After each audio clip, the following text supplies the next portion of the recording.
Pronto, Ledinha, por favor, faça as honras do canal. Então, olha o nosso convidado de hoje. O que vocês acham? Diz alguma coisa para vocês? Murilo Pereira. Murilo sabe tudo de trato digestivo e de cocositos. É um nutricionista fantástico, respeitadíssimo. É um cocólogo. Acho que é a pessoa que mais entende dessa área de nutrição para o aparelho digestivo, para o funcionamento do organismo. Ele se dedica a isso, ele tem que dar curso online, ele tem, você pode acessá-lo pelo YouTube também, né? Sim.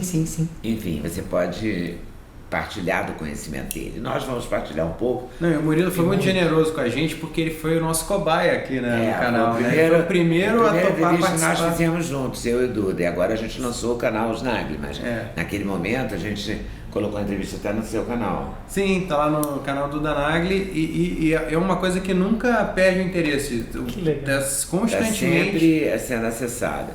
Porque o cocô é uma questão que ninguém fala, mas todo mundo... Ninguém fala em entrevista, assim, só o Murilo. Mas, de modo geral, todo mundo, as mulheres sobretudo, sofrem muito com a prisão de ventre, sofrem muito com essa questão. Não, e agora eu tô vendo de camarote, porque a minha mulher tá grávida. E isso é uma questão muito importante, né? No início a gente chegou até a pensar em ter que usar supositório de glicerina. Olha só. Não chegou a tanto, mas ficou... É um assunto delicado, você vai falar disso da minha mãe. Mas é isso mesmo. Porque é um assunto delicado, mas é um assunto que está em todas as famílias, né? Porque eu quero começar perguntando o que mudou daquela época. Você falou do probiótico, eu passei a tomar, eu segui o que você me disse. Eu também, Tomar religiosamente. probióticos. E ao meu organismo, a minha função digestiva como um todo melhorou muito. Olha só. Então, é exatamente isso que nós temos de melhora, né? Os probióticos, eles promovem um efeito de manutenção da homeostase ou da saúde intestinal. Na verdade, com o passar dos anos e com a industrialização, nós perdemos o contato com micro-organismos devido aos N processos, tanto de conservação dos alimentos, quanto de uma vida urbanizada. Isso faz com que nós tenhamos um déficit na imunidade intestinal. Então, fica mais vulnerável a quadros de diarreia ou de constipação. No caso da gestação, como o Duda colocou, é uma alteração hormonal. O corpo, ele tem que diminuir a parte de contração da região abdominal para manter a nidação, que é a fixação do bebê no útero, para que ele tenha um bom crescimento e tal. Então é um pouco que uma adaptação fisiológica e diminui a peristalse. Então é normal que isso aconteça. É aquela contração que é constante no intestino, o dia inteiro o intestino e aí, trabalhando. como tem um corpo novo ali, uma forma de defesa é não aumentar essa contração. E isso vai voltar mais no final do período gestacional. Só que a coisa só tende a complicar. Como a gente passou um susto muito grande no início da gestação, por causa do descolamento ali em torno do E ela teve que tomar provavelmente progesterona para segurar o corpo. Sim, progesterona, e a progesterona tomar constipa. Buscopan também para não ter a contração, né, do próprio útero. E o Buscopan também funciona. Então aí o Buscopan é exatamente isso. Ele atua em receptores intestinais e ele acaba dando um efeito colateral, que é a constipação. Para contrair menos, contraindo menos, trabalha menos o bolo fecal, que chama, né? A maçaroca ali. Trabalhar menos. E esses cocôzinhos a gente acabou de ganhar. Ganhamos de presente aqui. Aliás, o Duda ganhou 2, né? 3. Um pra Sabrina, um pra bebê. Um pra minha filha, que eu joguei longe porque eu tava com muito cocô também. Eu tava com uma overdose de cocô aqui, então eu vou ficar só com um. Que gostosinho esse cocô, né? Uma fofura, muito simpático, com filhos, tá preparado aqui pro Brasil, né? Pronto. Ô Murilo, me diz uma coisa, os probióticos melhoraram quer dizer, há novas descobertas, eles não atuam só no trato digestivo. Eu acho que tem de novo? A grande descoberta é de um grupo de pesquisadores da Faculdade de Medicina de Harvard. Em 2016, no congresso, que é um congresso bianual que acontece lá, teve o grande lançamento de uma nova perspectiva da depressão. E até então, acreditava-se que a depressão era só no cérebro. E hoje, não mais. Existe um canal, e eu sou disléxico, Leda, então eu gosto de explicar por analogias. Eu acho que isso facilita muito para que todos possam entender. Existe uma comunicação entre o intestino e o cérebro. E essa comunicação entre o intestino e o cérebro, ela é por filamentos nervosos, chamados de filamento aferente. E o nome desse nervo é chamado de vago. E a analogia disso é como se nós tivéssemos um lago, e o lago é o intestino. O rio é o vago. E o cérebro é o oceano. O cérebro, por mais que ele seja muito mais do que o lago, um oceano não consegue chegar no lago. Mas o lago chega no oceano. E se você tem um lago contaminado, vai matar um monte de peixe lá no oceano. Sim. Então, se você tem um intestino intoxicado, componentes podem chegar ao cérebro por uma transmissão nervosa equivocada. Então é como se nós tivéssemos o nervo vago como elo de ligação entre o intestino e o cérebro. E o grande financiador das pesquisas é o Michael J. Fox. Ele desenvolveu mal de Parkinson. Ele é aquele menino do filme De Volta para o Futuro. Né? Isso. E ele tem uma instituição sem fins lucrativos para financiar pesquisas para descobrir a cura do mal de Parkinson. E eles começaram a buscar todas as possibilidades e quando eles visualizaram no intestino, através de um estudo populacional de indivíduos que faziam a vagotomia. Então era um procedimento para uma determinada população para diminuir câncer de estômago, que não tinha nada a ver com o cérebro. Mas eles viram que essas pessoas submetidas à vagotomia não desenvolviam doenças neurodegenerativas. Não tinham Parkinson, não tinham Alzheimer. No entanto, elas morriam até 5 anos antes das outras pessoas. Então, assim, talvez o procedimento de vagotomia não seja a solução. Porque é melhor morrer mais tarde sem lembrar das coisas, né? Do que morrer cedo lembrando de tudo. E aí, então, não desenvolvia demência, mas morrer mais cedo. Então, não é a solução. E aí, então, passaram a entender o que acontecia no intestino. E aí eles viram que quando o indivíduo tem uma microbiota ruim, há uma degradação de triptofano. Sim. Triptofano é um aminoácido que serve para formar serotonina, que é o que equilibra o humor. E o fármaco utilizado durante anos é o inibidor da recaptação de serotonina, que na verdade atua no cérebro, fazendo com que a serotonina do cérebro continue atuando. E aí havia uma grande crítica a isso, que a serotonina é produzida no intestino. Só que não existe uma via para ela chegar no cérebro. Então ninguém conseguia explicar, porque é uma molécula que não ultrapassa a barreira hematoencefálica. E aí então o Emery e os pesquisadores conseguiram explicar como isso acontece. E eu acho que isso é o que é mais legal apresentar aqui no canal, que é o seguinte. É como se nós fôssemos o vago aqui. Então, nós estamos ligados entre si e aqui no intestino tem a produção da serotonina. Quando chega a serotonina, vai um impulso.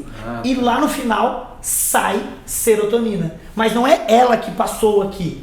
É uma comunicação pelo filamento nervoso. Então, quanto mais produzido no intestino, mais libera no cérebro. Mas para isso tem que ter o precursor. E aí, o precursor é o triptofano, que vai virar serotonina. E aí o triptofano passa a barreira hematoencefálica. E lá, esse neurônio que desemboca produz a serotonina, porque tem um precursor. Só que se o intestino está constipado, se o indivíduo está enfesado, cheio de fezes, está irritado. Enfesado nada mais é do que cheio de fezes. Exatamente. Aí a microbiota, tá de saco cheio. A microbiota degrada o triptofano. E aí falta o precursor. Então hoje a gente sabe que sem tijolo você não constrói um muro, é isso, exatamente, né? O triptofano é o tijolo. Isso, é matéria-prima. Aí falta o substrato. Esse substrato é degradado por uma enzima já conhecida, chamada triptofanase, que degrada o triptofano a indol. E esse é um componente não desejado neste momento. Nós precisamos ter serotonina. E aí quando produz serotonina, melhora a via de comunicação com o precursor. E aí, a grande descoberta de 2016, neste congresso, é que nós temos agora então os psicobióticos. São probióticos utilizados para o tratamento de estresse, depressão e ansiedade. Você sabe que eu comprei um pote de probiótico que estava lá para humor. Então é mood, não sei das quantas.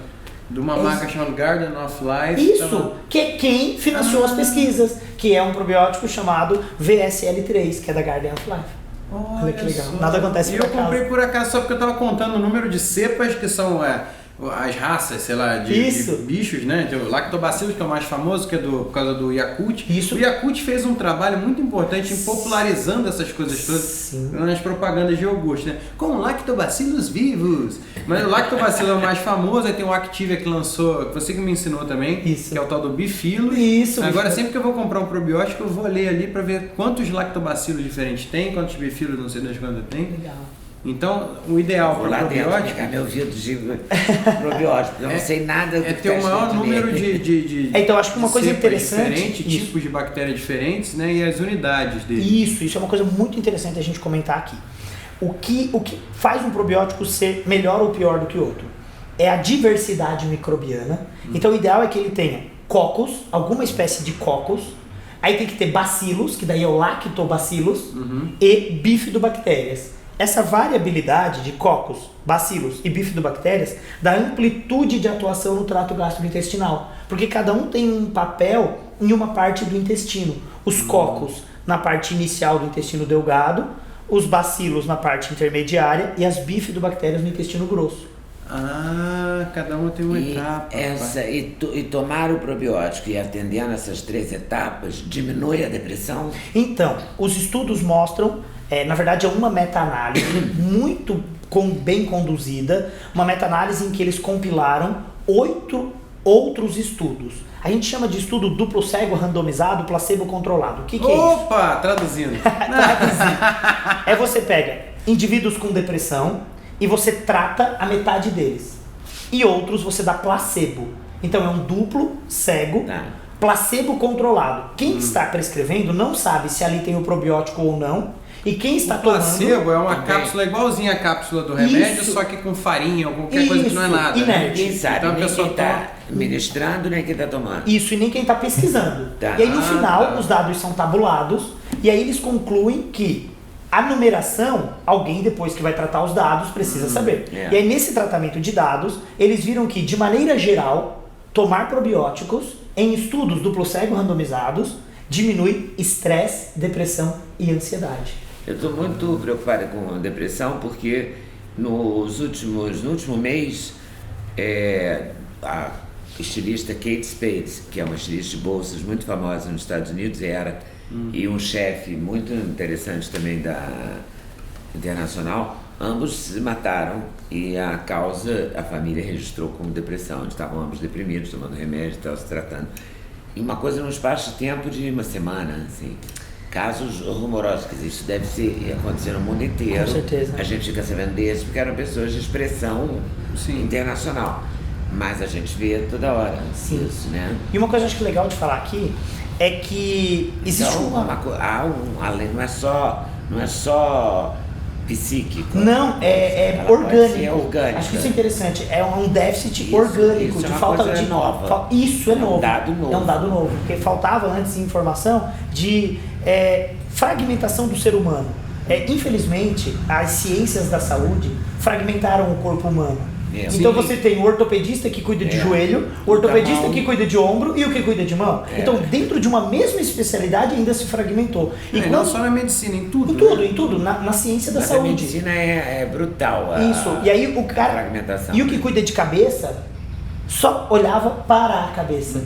E os fármacos eram só de atuação no cérebro. E aí hoje nós temos uma compreensão macro, que talvez o grande problema seja o consumo equivocado e crônico de alimentos industrializados. Sim, então os ultraprocessados. Ultraprocessados. Porque para o alimento não estragar, ele tem um monte de conservante. O conservante nada mais é do que o veneno, né? Isso. O veneno para não nascer bactérias nocivas e tudo mais. Aí você estragar o alimento. Aí você come aquilo, provavelmente vai ter uma ação. E tal, né? Então, vai ter uma ação dentro do próprio intestino, vai matar as bactérias boas. Né? Bom, e eu acho que um dado bem interessante da gente mostrar aqui é uma revisão brasileira de 2015, em que eles fizeram um compilado de ingestão de alimentos pelo brasileiro, e eles viram que os indivíduos que comem alimentos ultraprocessados têm déficit de uma vitamina chamada B12, B6, zinco e selênio.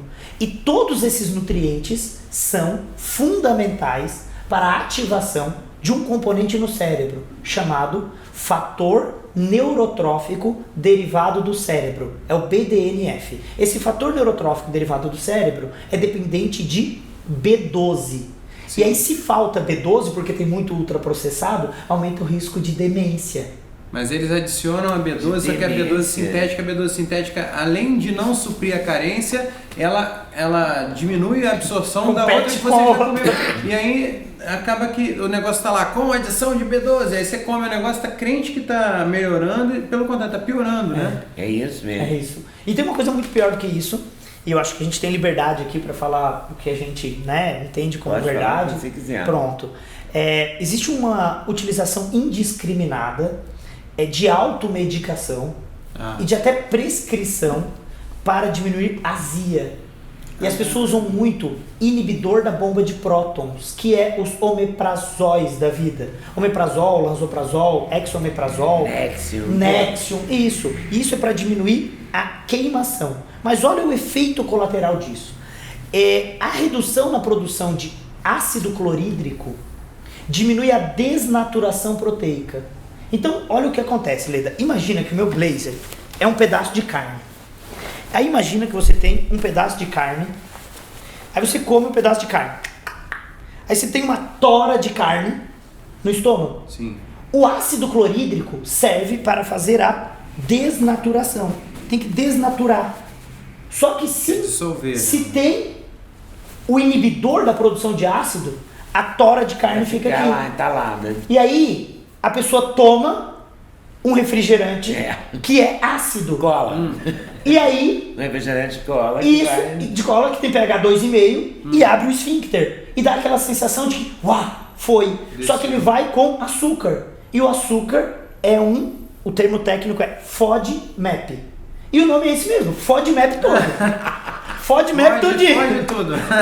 Que ele é um açúcar monossacarídeo fermentável.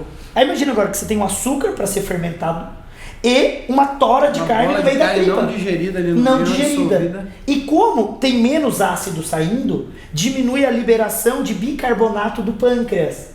E aí o estômago fica numa condição que favorece a sobrevivência de bactérias que fazem putrefação, que é putrescina e cadaverina. E a putrescina e cadaverina, o nome já ajuda, né? Não tem cheiro de rosas do campo. Tem cheiro de cadáver e putrescina. E aí então aumenta cadaverina e putrescina. E o grande apelo hoje é da compreensão de que se essa tora de carne é mal digerida, aumenta no intestino a degradação de carnitina, que é um derivado da carne, a trimetilamina. Eu já vou explicar. Olha como fica fácil. Um aminoácido tem um radical carboxila e um radical amina. Quando a bactéria descarboxila, vira uma metilamina. A trimetilamina é uma amina tóxica que é produzida no intestino. E isso é permeável no intestino, vai ao fígado e no fígado ela vira óxido de trimetilamina. Passa pelo intestino, vai pro sangue. E o fígado metaboliza. E aí ele vira óxido de trimetilamina. Mas olha como a vida é fácil. Óxido de trimetilamina tem o nome de T-mal. E aí tu acha que quem tem mais T-mal, tá bem ou tá mal? Tá mal. E aí o T-mal, que é esse metabólito derivado do intestino, inibe, olha como a vida é fácil ainda, inibe uma enzima chamada de 7A1. 7A1 é muito mal! 7A1 é Alemanha! Pô, ainda mais agora, hein? Nesse momento pré-copa, 7A1. Então, ele inibe uma enzima chamada CYP7A1 e a inibição de CYP7A1 gera mais aterosclerose, doença cardiovascular, derivada de uma... das artérias Isso. e pré-demência. E aí diminui a B12, porque a B12 é dependente do ácido clorídrico. Se não tem ácido clorídrico, não tem fator intrínseco, não tem B12. Aí gera depressão e maior risco de doença cardiovascular. Então os omeprazóis da vida são um veneno. Então, eles têm uma aplicabilidade. Como é que a pessoa que tem questões com o estômago, né, de ardência, de ficar doendo, dor, porque dói, Sim. né, por isso que a pessoa toma os omeprazóis, vai fazer? Então, o que acontece? Uma coisa muito interessante é a gente descobrir a causa da dor e da pirose. E normalmente o que causa isso é alergia. E olha que coisa interessante, já tem uma explicação para isso. Quando o corpo sente que tem uma proteína que vai gerar alergia, há uma liberação exacerbada de histamina. É como uma alergia de pele que dá aquele rubor, aquela vermelhidão. Para o corpo se proteger, ele libera mais histamina. E a histamina faz com que aumente o ácido clorídrico para desnaturar o agente alergênico. Para combater aquilo. E agora vamos ao problema que eu acredito ser o maior problema brasileiro. Existe uma legislação no Brasil que permite fragmentos de inseto em farináceos. Por incrível que pareça, é permitido isso. É permitido. Uma dose tolerável. Dose tolerável de pelo de rato. Isso, pelo de rato. Eu nunca entendi isso. Isso, que é possível, né? RDC número 14, de 28 de março de 2014. Essa legislação tolera até 75 fragmentos de inseto para cada 50 gramas de farinha. Agora, é possível produzir farinha sem fragmentos? Então, é possível ter... Ai, Duda, é triste te falar isso, mas eu vou falar. A gente não precisa ter papo na língua, né? Uma das formas de minimizar é moer de novo, porque daí não fica visível. Então eles moem tudo, moem o pedaço de inseto e pronto. E aí não fica visível. Então o que não pode é ter fragmentos visíveis. Pode ter 75 fragmentos visíveis. Mas é claro que tem como ter uma farinha muito boa. E é óbvio que tem. Mas para isso nós temos que ter um bom armazenamento. E aí a minha pergunta é, em um local em que o colégio é ruim, que o hospital público é ruim, que nós temos má condição de armazenamento de fármacos... Vai ser o silo de farinha que vai ser blindado. Vai ser bom, né? Controle de umidade, temperatura... Então a gente, tirando a farinha... E aí o que acontece? Isso, Leda, porque assim, a reação estaminérgica, ela depende... Então muito do processo alérgico disparado pela farinha, que o glúten está levando a culpa, então na verdade é por causa do pedaço de inseto. Talvez seja por isso, pelas contaminantes. A gente inventou um inseto com pelo, vocês viram aqui? Mas por causa do pelo do inseto. Também pode... o pelo de o inseto peludo, né, Neginha? Que sei lá. Cara, mas isso é incrível. E aí, eu nunca tinha ouvido. Eu tô tão perplexa com essa descoberta. Então você tem certeza, você está afirmando que quer dizer, que o fato da processo alérgico, etc., permitirem esse X número aí de pelos e de restos de insetos e não sei o que lá, na farinha, torna a farinha negativa para... Isso, e ela pode alergênica. Isso, e tem mais coisa. O fato dela ser alergênica faz a gente ficar mal do estômago. Isso, Leda, porque daí aumenta a produção de ácido clorídrico para o corpo se proteger desses agentes proteicos que potencialmente são alergênicos. Só que ainda tem uma coisa pior, que são as micotoxinas. São toxinas produzidas por fungos durante o armazenamento equivocado. E aí tem uma em específico que eu acho que é muito legal que a gente torne isso público, chamada de desoxnivalenol. É uma micotoxina produzida por um fungo que altera a permeabilidade intestinal e aí torna o indivíduo mais alergênico, mais vulnerável. E isso também tem limite tolerado, por incrível que pareça, RDC número 7 de 2011, que determina até 2.000 microgramas de desoxnivalenol em alguns alimentos. E aí, parece um emaranhado de coisas, mas talvez o glúten não seja o grande vilão. E aí eu acho que... Eu tô com pena do glúten. Então, e o ovo, inclusive, ficou com pena dele, porque o ovo foi vilão durante muito tempo. Tem até o ovo agora. O ovo mandou uma carta pro glúten, ele disse, querido glúten, essa fase ruim vai passar. Com carinho, ovo. Culpa da gordura hidrogenada que botaram na minha conta. Exatamente. Na verdade, mas então, esse tipo de seria a maneira de tirar, porque essa altura eu acho que eu e todo mundo está querendo tirar o omeprazol da vida. Então, para tirá-lo, seria producente tirar a farinha? Então, eu acho que assim, tem que ser uma coisa muito bem pautada, ponderada. Eu acho que todo extremismo faz mal. Eu acho que não é tirar todas as farinhas, não é tirar o glúten de todo mundo, mas eu acho que a gente tem que ter um bom senso e fazer uma alimentação, que é uma alimentação que vai surgir nos próximos anos como a principal alimentação para a saúde, que é chamada de Whole Foods Plant-Based Diet. O que é isso? É comer o alimento na sua integralidade e dar prioridade a comer plantas, comer comida de verdade. E se a gente fizer uma transição, Leda, do café da manhã com pão todos os dias e passar a comer em alguns dias, começar a introduzir uma batata doce, um omelete, uma outra alimentação. O inhame está na O moda inhame. agora também. O problema é que quando a gente faz uma mudança dessa na dieta do paciente, ele diz, no terceiro dia de omelete, ele diz, ai doutor, essa dieta tá muito monótona, eu não consigo, mas ele consegue comer 35 anos seguidos pão.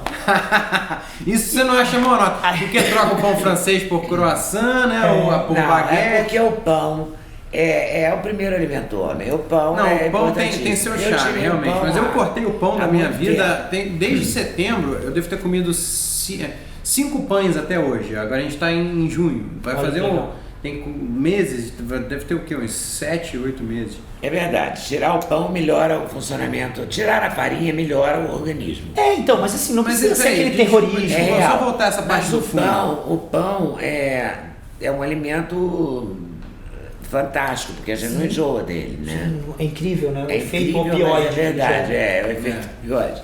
Mas e você acha que tirando as farinhas, vou voltar nisso, e partindo para a batata doce, para o ovo, não sei o quê, aos poucos você consegue retirar Então, esses Leda, remédios o que acontece a longo prazo? voltados para Sim, o ácido. Sim, não sei o sim. quê. Tem algumas estratégias que podem ajudar, né? Eu costumo até levantar uma hashtag que chama menos-prazol, né?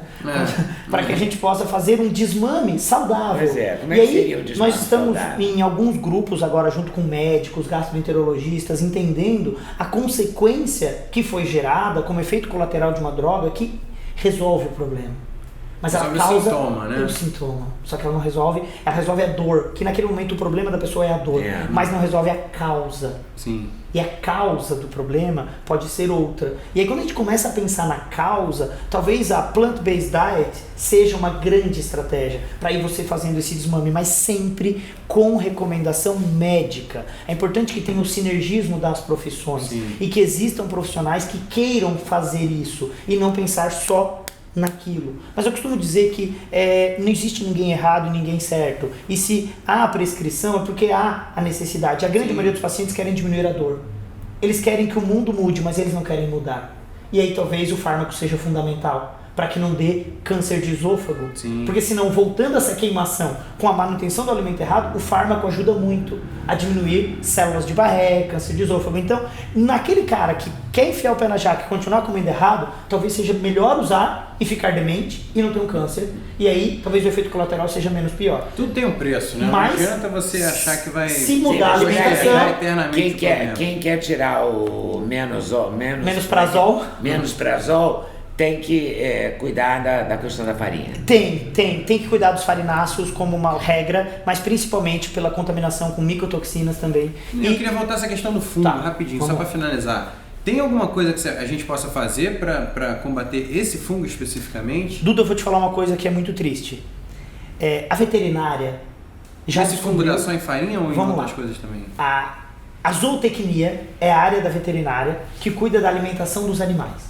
Sim. Durante anos, eles descobriram que tinha queda de penas em frangos, que tinha falta de ovulação em galinhas, que gerava má formação do bico.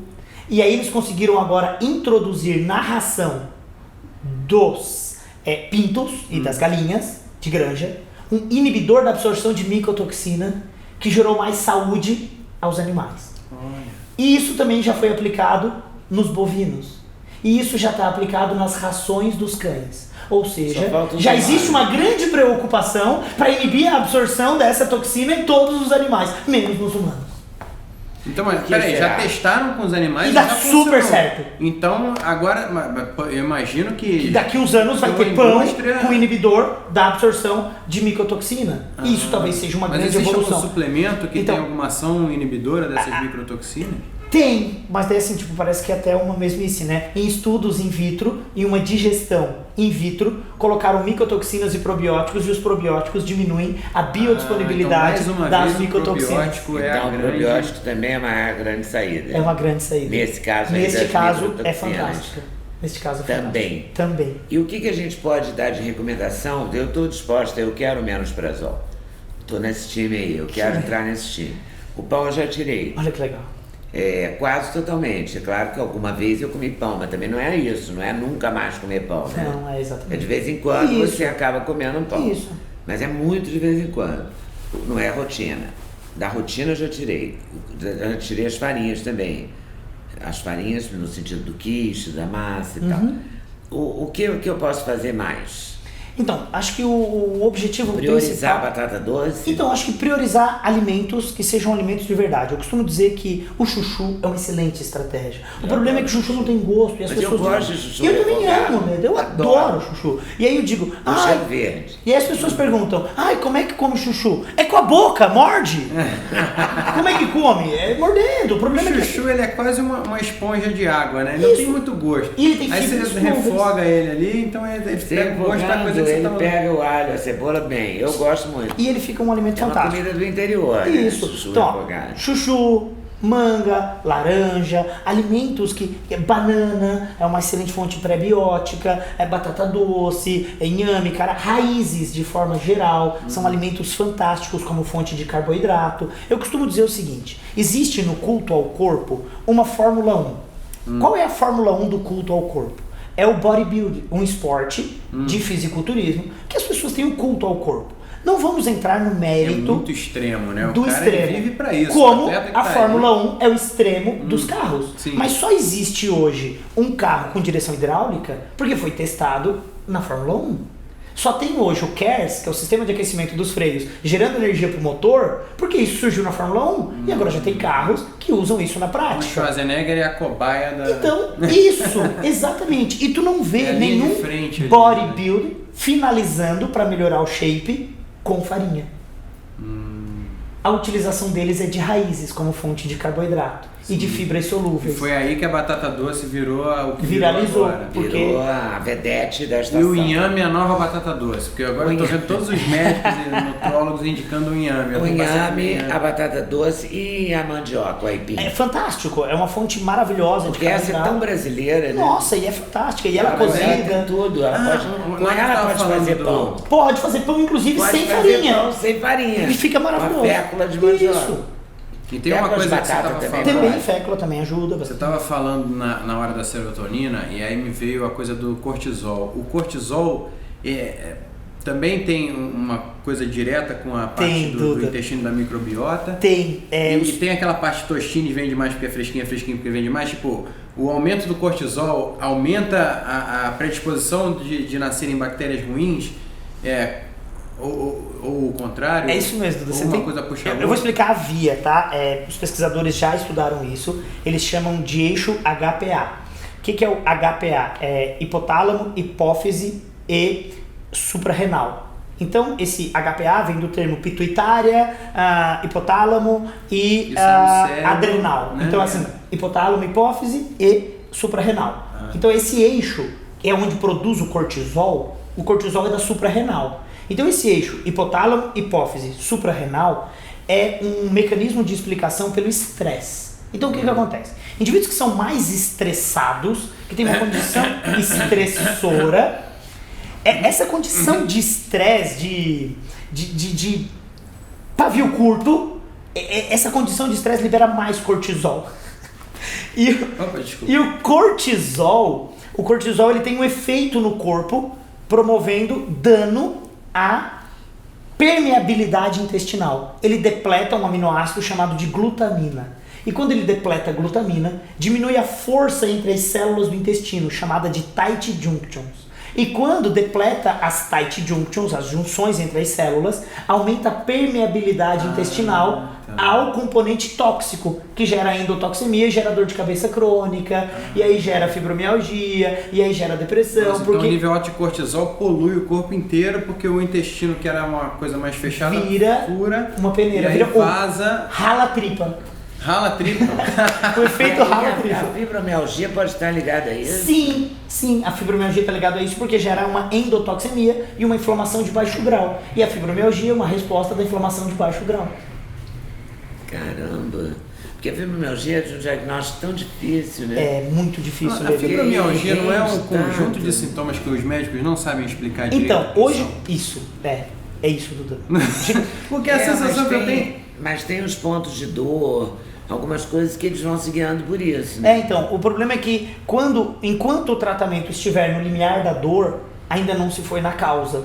E a causa hoje já está muito bem explicada, inclusive por um pesquisador brasileiro, que ele viu uma possível relação com uma bactéria chamada de Proteus mirabilis. E essa bactéria Proteus mirabilis gera uma indução de um estado chamado de inflamação de baixo grau. E a inflamação de baixo grau promove o efeito rala-tripa e isso gera uma endotoxemia. E como é que a gente impede isso? Então, aí voltamos... Eu quero interceptar esse caminho. Como é que eu faço? Para interceptar nós precisamos ir para um padrão alimentar que não gere o dano, uma suplementação temporária de glutamina para melhorar a renovação do epitélio. A glutamina pela Anvisa é considerada um suplemento para o intestino, né? Isso, e a dose que a gente precisa de glutamina para isso, não é glutamina para o exercício, não é glutamina para performance, a gente está falando de glutamina para o intestino. A glutamina tem várias funções também na síntese proteica e também nos glóbulos brancos, que também seriam uma matéria-prima para o sistema defensivo. Isso, a ideia é para o intestino. No intestino, a gente precisa de pouquinho,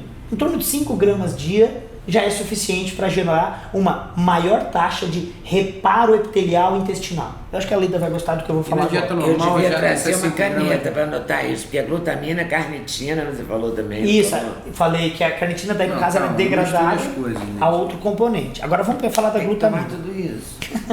A glutamina é assim, ó. Quando a gente ingere ela promove uma nova síntese das tight junctions. E uma coisa que é muito legal é que você deve se perguntar assim, ó, por que só está aparecendo a fibromialgia agora, depois dos 40? Por quê? E aí nota que coisa legal, como é fácil de explicar. A pele, ó, cutis. Vamos fazer uma pergunta para todo mundo que está nos assistindo. Você que tem mais de 35 anos, a sua pele tem a mesma taxa de renovação que tinha aos 20 anos? Não, claro. Você acha que a tripa renova igual?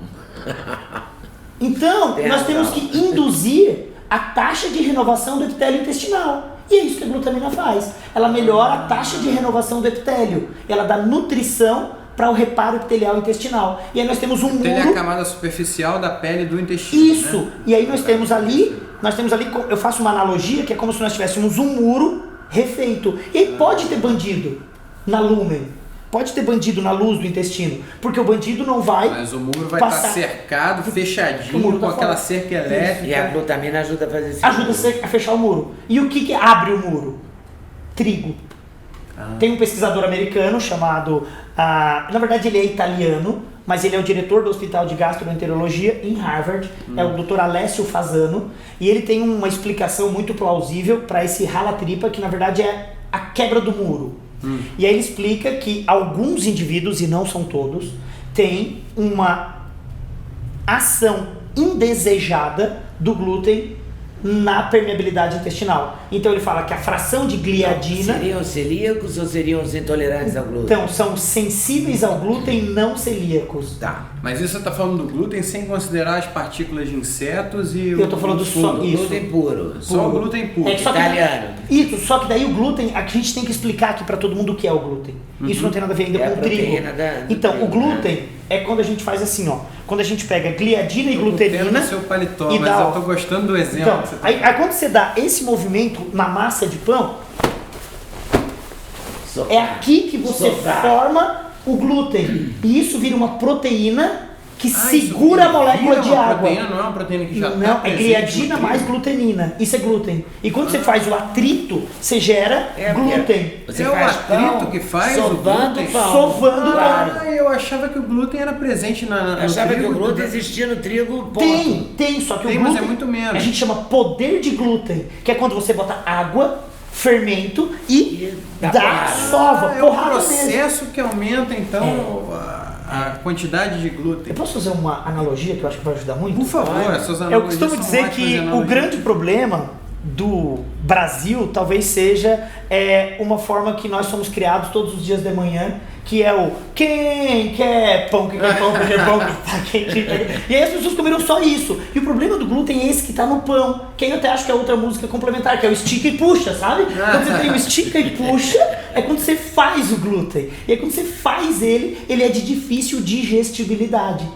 E aí se você tem associado a isso o prazol, não tem o ácido para desnaturar essa proteína. E ele chega íntegra no intestino. Então o problema não é o glúten, o problema é a má digestibilidade da fração que dá o fofinho do pão. E o problema é que com o evoluir pão dos integral eles anos... adicionam mais glúten ainda, Porque é mais o difícil glúten é o de que dá dar esses- liga, né? O que junta aquilo tudo, senão viraria uma farofa. Isso, tanto Né? é que o Pra pão de uma arroz é farofa. tão ruim porque ele é esfarelento. É. Porque ele não forma glúten. O pão sem glúten é ruim por isso. Esfarelento. Tem gosto de pão. E não teria Se bem que tem uma marca substituto? alemã que tem Olha aí. um gosto de pão, um jeito de pão. Entendi. É vendido em grandes redes de supermercado, inclusive. Já foi caríssima. Agora está mais chegando barato. num valor Tá mais chegando a agradável, todos né? os supermercados. Então eu acho que o volume, né? Sim, e aí eu acho que uma coisa legal da gente... Você acha comentar- que então, tira o trigo do pão, sobretudo. Quer dizer, o pão elimina-se o pão. E o pão, agora sim, se você for comer um trigo, Eventualmente, você vai comer uma quibe, massa. O trigo de quibe. tranquilo, um trigo germinado. E a gente não precisa demonizar um alimento, porque o trigo é um alimento histórico. Então acho que a gente tem o bom senso e pode ter esse consumo Tem um esporádico. trigo que a gente faz. Trigo chama- sarraceno? É. Que esse tem muito menos poder de glúten, tem quase nada de poder de glúten. Ah, é? Ele não forma esse fofinho e tal. O problema é que as pessoas querem o fofinho, quanto mais fofinho melhor. É, claro. E aí tem uma analogia. Mas aí não tem nenhum suplemento, nenhum tipo de enzima, Tem, nada tem. que possa Enzima digestiva ajudar. ajudaria? Tem assim, usar enzimas digestivas auxilia muito neste processo, porque principalmente quando você tem uma dificuldade da síntese dessas enzimas, que é uma hipocloridria senil, que pode acontecer com a idade, e aí as enzimas auxiliam muito. Nos Deixa eu te Estados fazer Unidos, uma pergunta prática. Se por acaso um dia você for comer pão, porque tem umas coisas que a gente não consegue eliminar para Ah, sempre.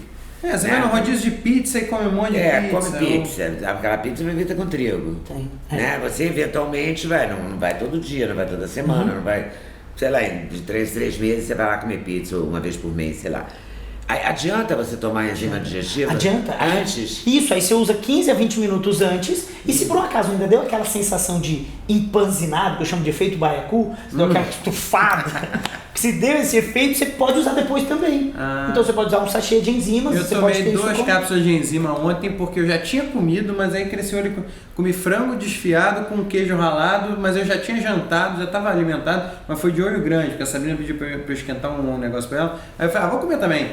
E aí deitei pra dormir, tava pesado, aí tomei 2 cápsulas de enzima. É isso. Então ajuda, é bom Então, você ter ali a enzima. e uma coisa legal de falar... Você conhece um remédio francês chamado Oxboldine? Não, esse especificamente não.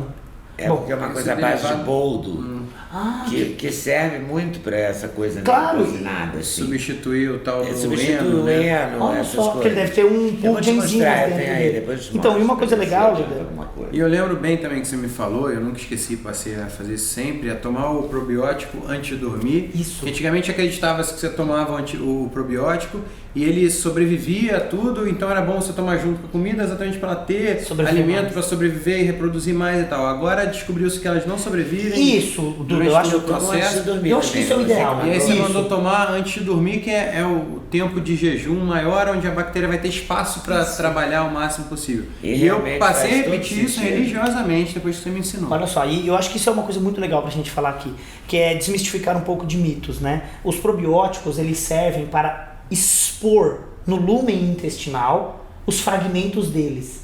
E esses fragmentos microbianos são chamados de MAMPs, padrão molecular associado a micro-organismo. É um fragmento microbiano. Quando eles sinalizam... Mas são as fezes deles? Então, não, é um pedaço dele, Duda. É como se ele, competindo entre si, liberasse fragmentos. Então, você imagina que isso aqui é uma bactéria, e aí quando tem uma competição entre elas, sai Sai a um manga, pedaço dela, pedaço. sai a manga. E esses fragmentos são chamados de MAMPs, e eles atuam, inclusive já existe até o receptor específico, é chamado de domínio de oligomerização de nucleotídeos, que é um Opa, receptor... Ledinha, por favor, reproduza repita aqui pra gente, porque vai ver o povo no entender. Por favor, Ledinha.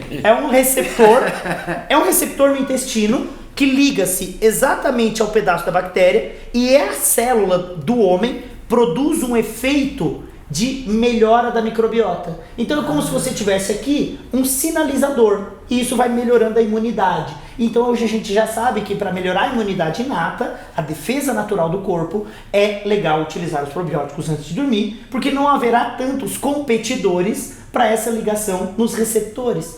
Porque não tem que ultrapassar todo o alimento para chegar lá. E aí é uma excelente estratégia usar antes de dormir. Qual o limite de tem quantidade? outras coisas que a gente tem que tomar antes de dormir, tipo vitamina D, essas coisas, não? Então, tem um contexto de coisas, né? Eu acho que a gente precisa, assim, também ter um bom senso, né? Nessa prescrição exacerbada de um monte de coisas. Mas a vitamina D, Leda, falando de intestino, que é a minha área de estudo, a vitamina D, ela, quando convertida na sua forma ativa, eu acho que é importante falar isso aqui para todos, a vitamina D, ela é ingerida na forma de 25-hidroxivitamina D. E ela tem que virar 25 de hidroxivitamina D. Então vamos lá. Você tem a vitamina D e você tem que fazer com que ela vire um pouquinho diferente. Quem faz isso é uma enzima chamada de 1-alfa-hidroxilase. Ela faz a 25 virar 1,25. Ponto. Tá. A que funciona é 1,25. Tá. Show de bola. Você toma de 5 mil, não sei Você o quê, toma tá isso, você escrito lá. toma em UIs, que o seu prescritor vai lhe indicar 1.000 UIs, 5.000 UIs, São as 20.000 unidades, UIs, as efetivas unidades, né? de 25. Ah, Agora vamos a uma coisa que eu estudei muito em 2015 e que você me dando essa oportunidade aqui, acho que milhões de pessoas podem assistir, eu acho que vale a pena. Tomara que milhões. Voltando à analogia, existe um efeito chamado de... Eu chamo de efeito de down regulation simultânea. Mas é muito difícil esse termo, down regulation simultânea. Então eu chamo de efeito, efeito Cristiano Ronaldo. O que o Cristiano Ronaldo faz quando ele comemora o gol? Ele faz assim, ó. Tchau! E aí o que acontece quando você ingere muito fosfato, refrigerante, quando você ingere farináceos em excessivo, porque o farináceo tem um melhorador, por incrível que pareça. Como é uma merda, vamos melhorar. E aí o melhorador é fosfato. É mais merda ainda. E olha o que acontece. Quando aumenta o fosfato no sangue, o corpo faz um efeito chamado down regulation simultânea, que eu chamo de efeito Cristiano Ronaldo. Porque a vitamina D é assim no corpo, ó. Quando sobe o PTH, desce a vitamina D. Quando sobe a vitamina D, desce o PTH. PTH é o paratohormônio, um hormônio produzido na paratireoide que equilibra a vitamina D. Quando a gente tem muito fosfato, o fosfato gera a reversão desse efeito. Ele faz isso, joga os dois para baixo. O efeito Cristiano Ronaldo, tipo, vai para baixo tanto o PTH quanto a vitamina D efetiva, que é a 1,25-hidrox. Porque o hiperfosfatemia ativa um produto no osso chamado de FGF23. Não importa o que é isso, é fator de crescimento de fibroblasto 23. Mas aí, esse carinha, o FGF23, faz o efeito Cristiano Ronaldo, que é a down regulation da vitamina D efetiva. Joga e onde eu os quero dois no chegar? chão, Joga os dois no chão.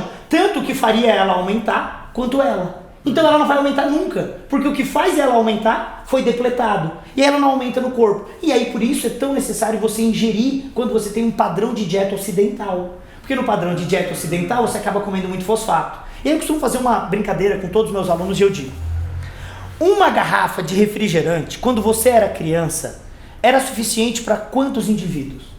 Leda, lá na sua infância, uma garrafa daquela de 600 ml. umas 2 ou 3 pessoas. Pronto. Na minha casa ela era suficiente para 5 e eu tenho certeza de 600 ml. Eu tenho certeza que sobrava, vidro, Leda, né? sabe por quê? Porque a minha mãe guardava com uma colher Pra de não sair o sobremesa, gás. como se o gás não fosse sair olhando pra colher, sabe? E eu sei que sobrava, porque tinha essa colher lá pra não sair o gás. Peraí, botava no gargalo uma colher? Isso! Duda nem sabe o que é isso. Botava pra não sair o gás, Duda. Tipo uma coisa louca, né? Tipo, alguém dia alguém Mas era uma expedição muito Isso. comum. Bom, e aí então eu costumo dizer hoje, como que é o consumo de refrigerante hoje?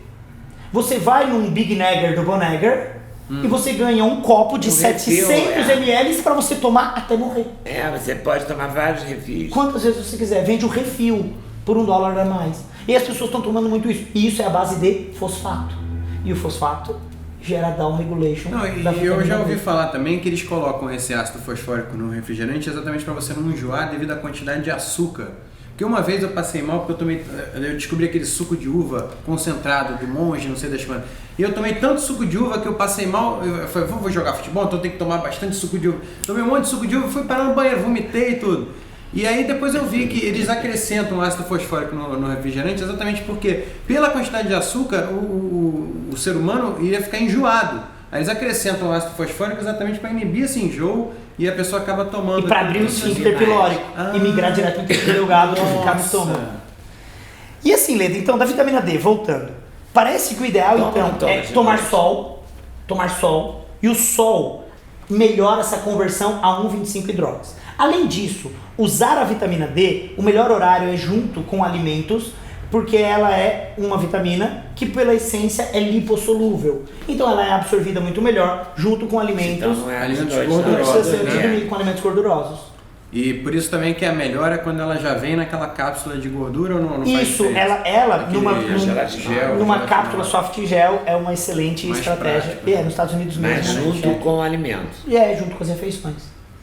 E dos alimentos, o que mais que você acha que está faltando? Você dizia que a gente deve consumir menos farinha, mais batatas e tubérculos. Isso. E as carnes? As carnes. Eu que sou um carnívoro, eu como bastante carne, eu vejo bastante coisa dizendo que qualquer alimento carbonizado é tóxico e a carne também não sai dessa. Então, considerando que a parte queimada, por exemplo, um churrasco que a grelha fica super quente e tudo mais, então aquela parte carbonizada é super tóxica.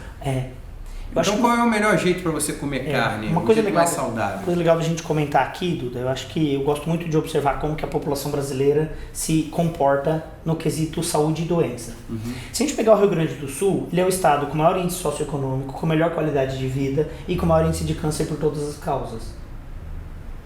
Todos os tipos de câncer lá tem mais. Então, mas por que isso, né? Se lá o nível socioeconômico é tão alto, se lá o nível intelectual é tão alto, talvez seja pelo um exacerbado consumo de carnes com fuligem, com excesso de fuligem de madeira e com essa reação de formação de compostos tóxicos como acroleína, que é essa que você acabou falando, que é a da marcação daquela degradação de queimado, aquele carvão. Isso, o nome daquilo chama acroleína. E se a gente comer mais carne? E aí, então vamos lá.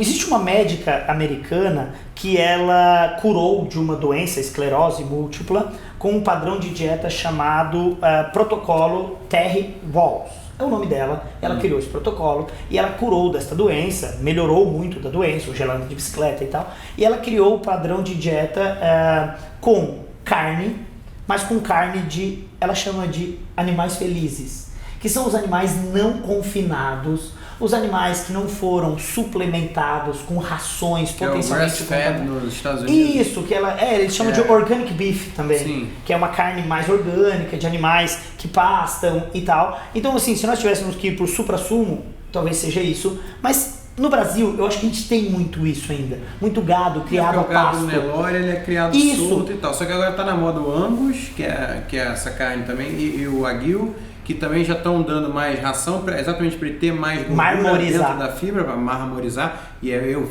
adoro.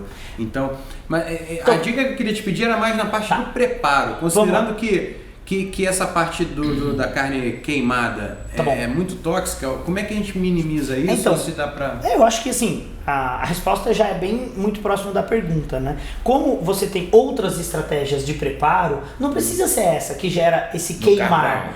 E eu acho que um outro que é pouco falado é o de chapa.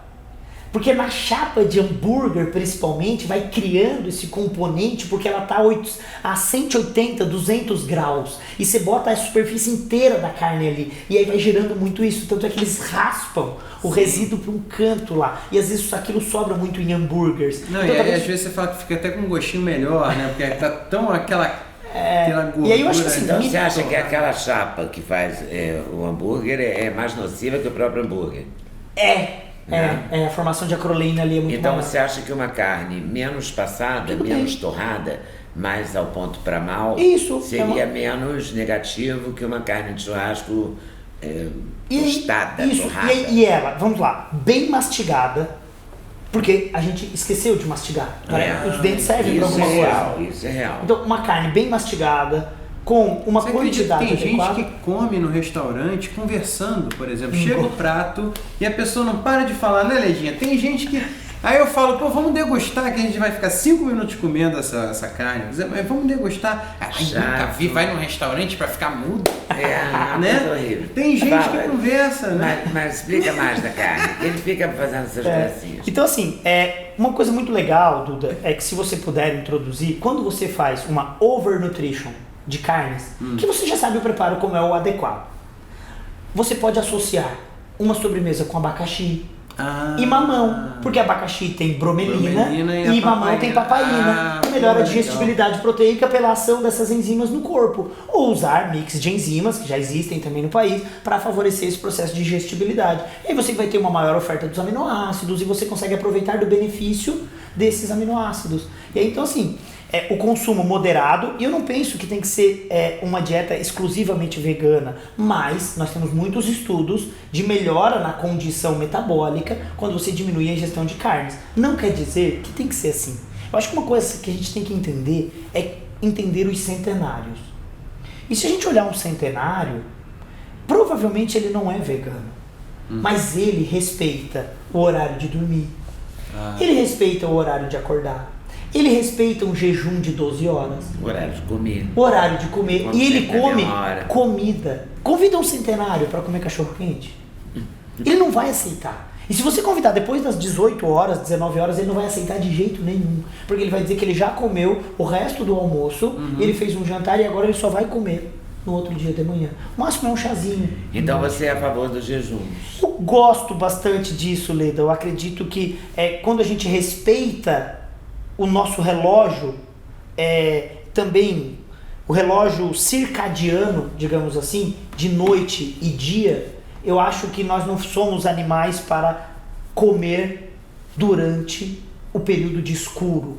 E uma das coisas que eu mudei da nossa última entrevista para essa foi que eu passei a respeitar o horário da última refeição. E você emagreceu 18 quilos. Então foi uma 18 quilos. Foi uma mudança bem incrível, bem porque eu não achava ainda que mais você quando você podia mostrou a emagrecer foto 18 do dia quilos. da entrevista e agora. Eu achava que você não podia emagrecer 18 quilos. Então, Você também achava? Então eu também achava que seria muito quando eu ainda estava muito pesado, né? Então eu estava com 100, 98 quilos. Termina a refeição o quê? 7 horas? Então aí eu faço a refeição antes de escurecer. Então assim, em Brasília mais ou menos 18, 19 horas, 20 horas eu faço um jantar junto com os meus filhos.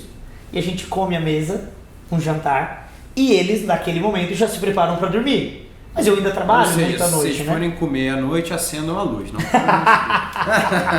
Mas eu acho isso muito legal, Duda. Sabe por quê? Porque quando você come no escuro ou vendo televisão, o seu cérebro não sabe que você está comendo. Então iluminar, agradecer, atenção no que está comendo, saber né? o que você está fazendo é fundamental para o seu corpo produzir enzimas digestivas e metabolizar melhor essa comida. E aí a gente respeitando, mastigar bem, respeitando esse horário de 12 horas de jejum, eu acredito que nós temos mais longevidade.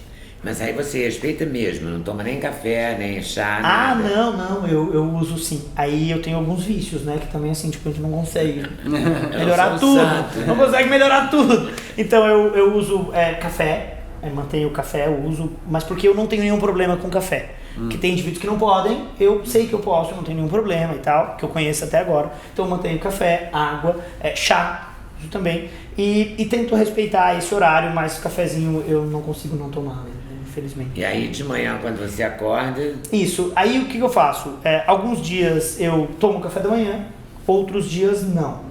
Quando eu tomo café da manhã é porque eu vou ter uma rotina diária e que eu preciso fazer esse café da manhã, porque eu vou ter uma rotina muito mais forte. Agora, caso não tenha essa rotina de trabalho mais forte e tal, eu consigo ainda respeitar esse horário até mais ou menos 11, meio-dia, que é quando as crianças chegam pra gente fazer o almoço à mesa. A gente tem muita rigor nisso em casa, de comer à mesa com eles, até para que a gente gere uma educação de comer comidinha de verdade, e eles acabam influenciando muito a nossa vida, né? E eu acho que uma coisa com quantos anos? A Mel tá com 5 e o Mateu com 4. E uma das coisas que eu aprendi... Uma fase ótima. E que eu aprendi muito importante de convivência. Isso, e eu aprendi com eles que quando a gente explica e quando a gente come o que eles comem, nós melhoramos. Eu não consigo concordar com uma família que faz a comida dos adultos e a comida das crianças. isso é porque tem família que faz isso. Isso aqui é para as crianças, isso aqui é para nós. Tipo, as crianças podem viver, eu já quero morrer. Mais ou menos isso. Então não pode ter isso, sabe? Não tem que consumir o que não pode na frente das crianças e dizer isso é só para adulto.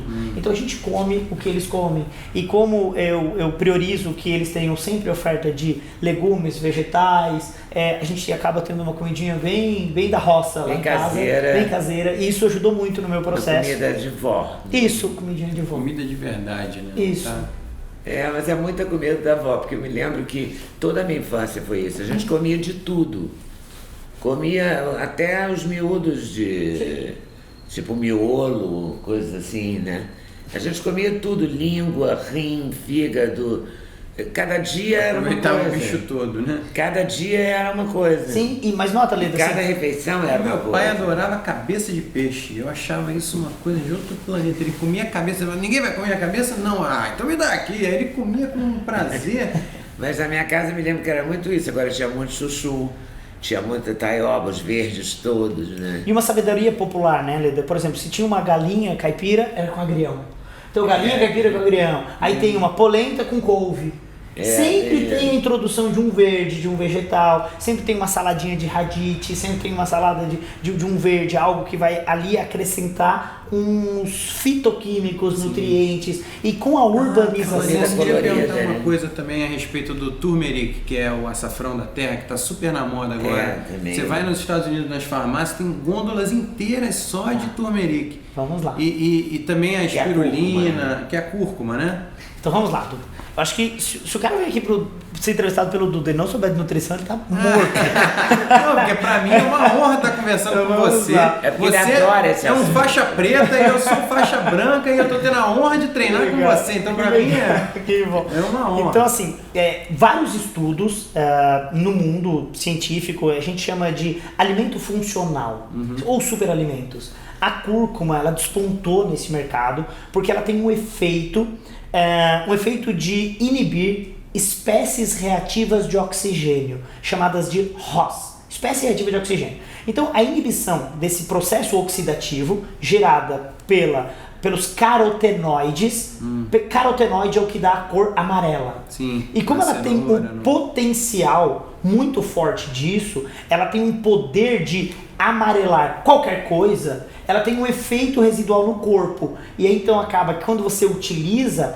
a cúrcuma e ela tem uma boa permeabilidade, aí uma grande estratégia é você associar curcumina com piperina, você sempre fazer uma associação. A piperina da pimenta preta que é usada como ativador em vários suplementos diferentes, Isso, né? para melhorar a absorção. Então ela melhora a biodisponibilidade da curcumina. É a pimenta preta que a gente quebra assim, mas aí você vai a usar pimenta do a reino, cúrcuma, né? Que tem que bastante. deixa tudo amarelo, porque você deixa o dedo da gente quando a gente pega a pílula de cúrcuma para tomar.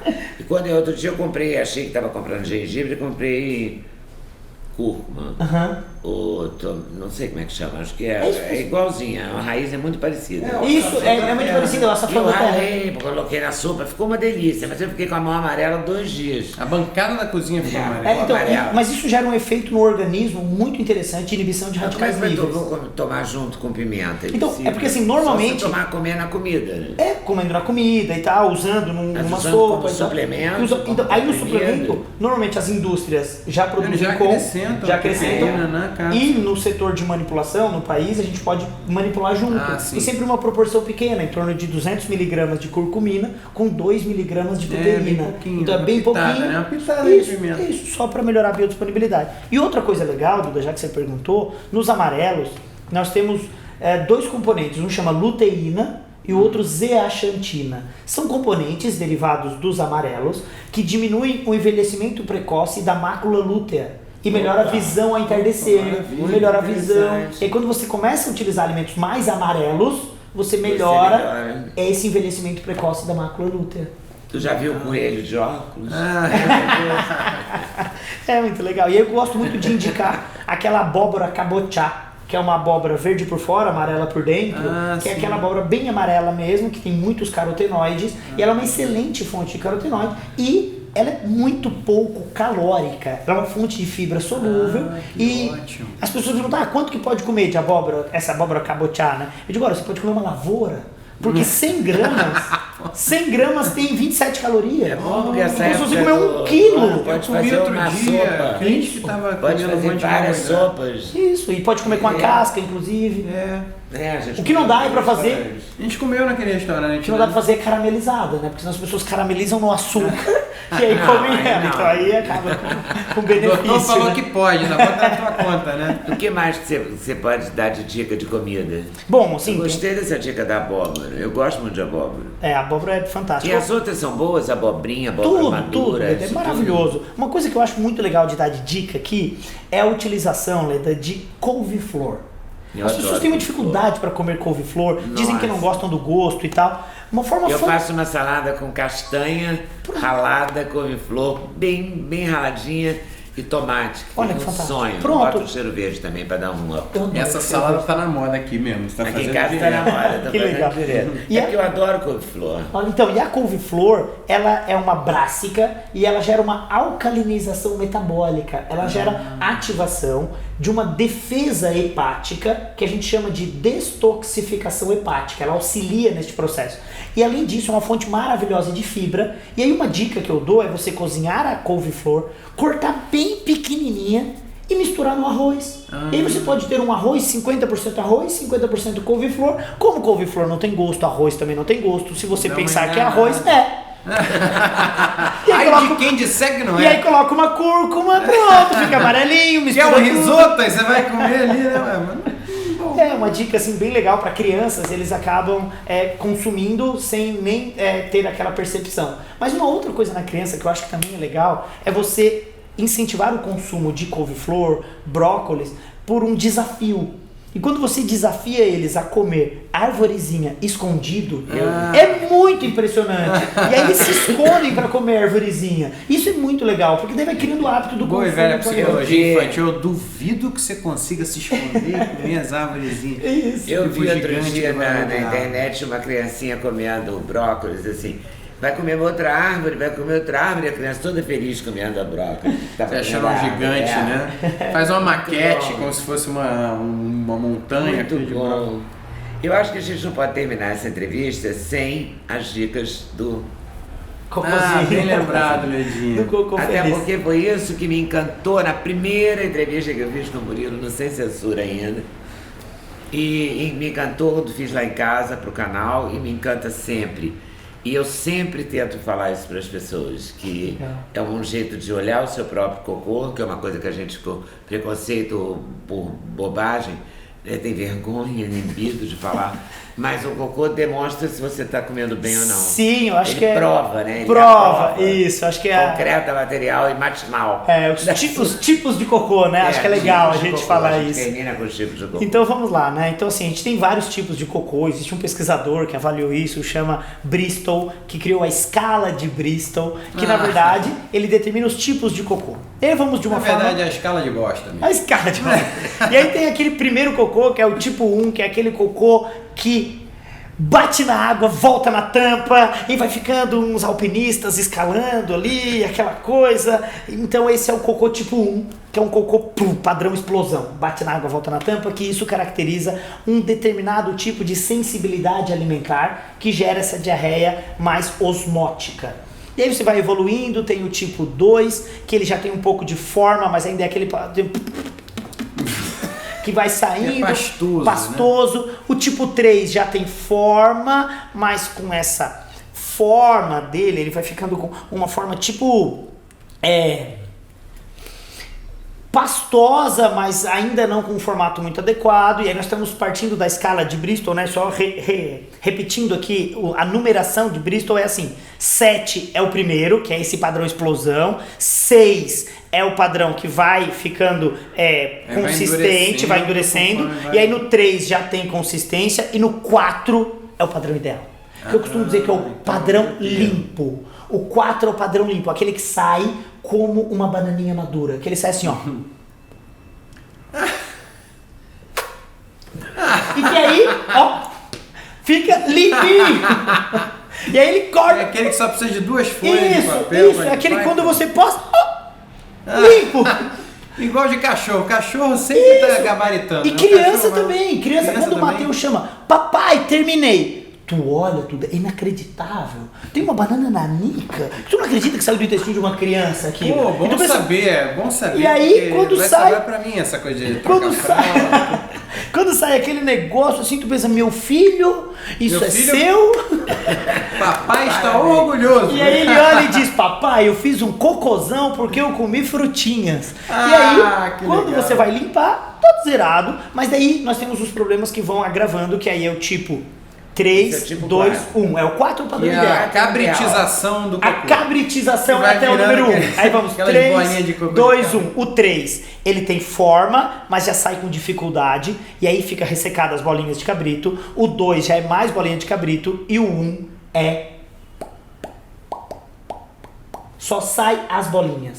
E aí, Duda, eu costumo dizer Por que... quê? Então, o Porque que quando é acontece? pouca fibra, Quando pouca resseca água. desse jeito, Leda, é importante que a gente entenda um conceito que pode gerar esse ressecar. E aí tem alguns componentes que auxiliam nisso. Um deles é a caseomorfina tipo 7. Na verdade, a beta-caseomorfina. Os artigos científicos são BCM7. Beta-caseomorfina 7. É um derivado de vacas de padrão europeu que produzem um tipo de caseína chamada de beta-caseína tipo 1. E essa beta-caseína tipo 1 de vacas de padrão A europeu caseína é a proteína do leite. é a proteína do leite. E a vaca tem 60 a 80% de caseína. A mulher, no máximo 18 a 20%. Então, é completamente Mas diferente. diz o leite ou a vaca O leite, carne também? o leite, tem? não, o leite. Não, só o leite. O leite da monogástrica, mulher, e o leite do ruminante, vaca, tem uma diferença. O leite humano tem no máximo 18 a 20% de caseína. O leite de ruminantes tem até 80% de né? caseína. E aí existe um efeito em alguns indivíduos, a caseína, a essa beta-caseomorfina, que atua em receptores opioides no intestino. E no intestino tem receptor opioide. Então é a mesma coisa quando você toma um remédio para dor muito forte, Opioide é de ópio mesmo. Eu sei. que constipa. E aí você tem essa constipação crônica e talvez isso esteja Antibiótico, associado. às vezes. Também faz isso, mas o que mais gera isso parece ser a caseína, hoje a gente sabe isso. E uma dessas gera diarreia osmótica, então a pessoa pode oscilar entre um padrão explosão e Fica sendo constipa. os dois extremos. Fica fazendo ou os dois solta antes extremos. da hora ou depois da hora. Isso. E tem uma coisa importante também. Mas no- e quando tá fazendo aquelas coisinhas de cabrito? Então, essa hora é a porque pior de não todas. comeu fibra? Ou porque não comeu fibra, ou porque tem reação opioide, ou porque não tomou água. E aí, se não tomar água, o corpo não fica sem água. Se não tomar água, o corpo chupa da bosta. água. E aí, se tomar água de bosta. A reabsorção que horror. hídrica é lá no intestino grosso. Então vamos tomar muita água Isso. para não correr esse E risco. quando as pessoas chegam no consultório e dizem, ai doutor, minha pele tá muito feia. Aí eu pergunto, a sua água é da onde? Limpa ou da bosta? Nossa. Então assim, é uma coisa Ai, que aflição. Então Não, quando e tem o... uma coisa também que deve fazer diferença é o timing. Por exemplo, às vezes Sim. você tem vontade de ir ao banheiro, aí você não pode por algum Nossa. determinado momento. Aí você espera algumas horas, aí quando você tem tempo você vai e aí tá bem mais ressecado, exatamente isso que você falou. Então, e aí quando você não respeita o puxo, que isso é muito comum em mulheres, porque as mulheres não vão ao shopping, não vão em um local público, tem muita vergonha, O aquele homem já não tá nem, vou ali dar uma cagada, aí sei. vai. Eu costumo, quando vai em banheiro público, eu costumo deixar o sapato assim embaixo da porta, Duda. Porque daí todo mundo que vê já chega e vê que tá ocupado. Nem bota a mão. Ah, você não bota a mão? Não, ninguém bota a mão na porta pra empurrar, né? Porque às vezes não porque tem já vê que tem tramela, um sabe? No lugar sapato público, ali. vê que o sapato tá ali, né? Então, eu costumo dizer que quando a pessoa postega, retarda este processo, você vai ficando com um congestionamento no intestino. Vai E o acabar- corpo aumenta a vai reabsorção acabar hídrica. enfesado. E aí acaba ficando enfesado, cheio de fezes. Às vezes o que seria e uma esse- bananinha madura gabaritando ali, né, Isso. perfeita, acaba Agora, por passando que do ponto. Porque as Isso. mulheres têm mais isso que os homens.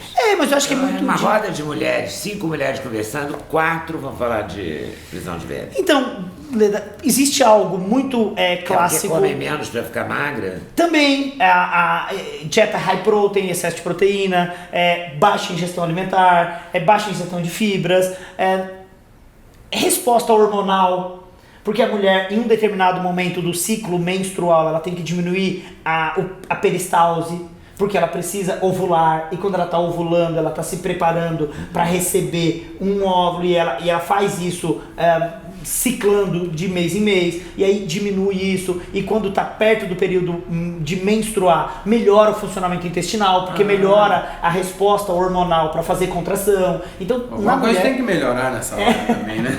E tem mulheres que dizem no consultório que só vão ao banheiro quando estão próximas de menstruar, que é quando justamente aumenta a contração para eliminar aquele corpo lúteo, e aí melhora a peristalse. Meu Deus. Nossa. É muita informação, mas foi Nossa, muito bom. informação. Foi muito bom. E a gente não consegue parar de conversar com ele, né? Você foi muito generoso. Muito obrigado mais uma vez. De ter essa disponibilidade Que de isso. dividir com a gente o seu conhecimento. Eu que agradeço, né? Se eu pudesse aqui, encerraria com 2 frases. Uma é, eu posso, né? Porque eu sei que vocês me permitem. Descasque mais e desembale menos. Quanto maior a vida de um alimento, menor a sua. Boa. Se o alimento dura Isso muito é uma tempo, lição. pode ser que ele não faça tão bem a O você. alimento vai ter a validade de 1 ano, sai correndo. E fala, esse alimento já deve ter estragado. Ah, não, 2019 ainda. É melhor jogar fora mesmo. que não tem jogar estragado. fora. Mas assim, Muito também obrigado. sem terrorismo, né? De não comer alimentos industrializados, a gente tem que evitar mesmo os ultraprocessados, sem terrorismo nutricional, mas dando prioridade a comer comida de verdade. Muito obrigado, obrigada mesmo. Amém. Obrigado. Adorei, obrigado também pelo cocôzinho. Lembrancinha. Fiquei agarrado aqui com ele, tá gostosinho, tá meio frio. Já segura aqui meu cocô que eu vou desligar a câmera. Com 2 cocôs, pronto. Pronto.